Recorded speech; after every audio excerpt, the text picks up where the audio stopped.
Amis internautes, bonjour. Bola Tinubu, le nouveau président de la CEDEAO, est contre les coups d'État en Afrique et l'a fait savoir. C'est du moins ce que rapporte à la une le quotidien béninois Fraternité. Dans un discours musclé fait constater mon confrère, Bola Tinubu durcit le ton face au changement constitutionnel. L'hebdomadaire Vous dit tout n'est pas du même avis et argumente.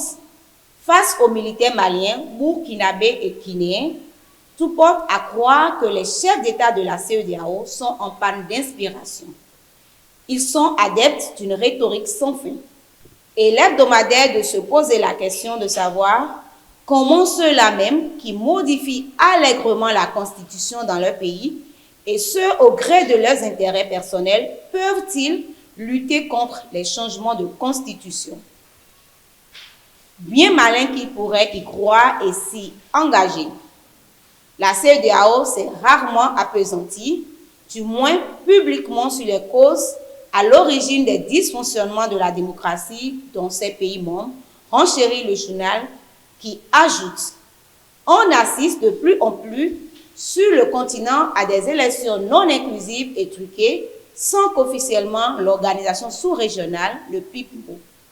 Bien au contraire, elle est la première à donner son onction à la mascarade électorale, ignorant qu'au même moment, grâce aux technologies de l'information et de la communication, les populations ont accès à d'autres sources d'information sur la réalité des résultats électoraux.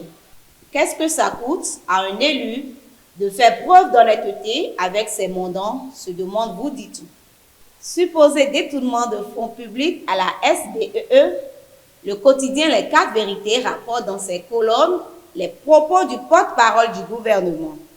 À en croire Léandre Wilfried Goumbedi, c'est la presse et les réseaux sociaux qui disent qu'on aurait trouvé 300 ou 800 millions de francs CFA au domicile de certains responsables de la SBEE. En tout cas, le porte-parole du gouvernement est sans équivoque sur la question. Je n'ai reçu aucun rapport officiel qui corrobore les faits, déclare-t-il.